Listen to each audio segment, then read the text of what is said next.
started working in this area, was there some professional skepticism about your fat transfer techniques? Yes, yes. People really had a difficult time believing that I was getting the results that I was getting.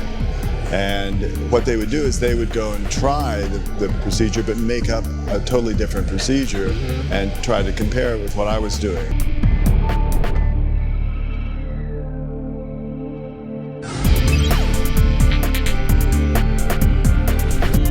Let's get into some of these treatments in more detail. Micronized fat really is a great source of fat. You take regular fat and you micronize it, make it to a really small particle size, which is really easy to inject. So you can use it in a lot more places than you might have been able to use before.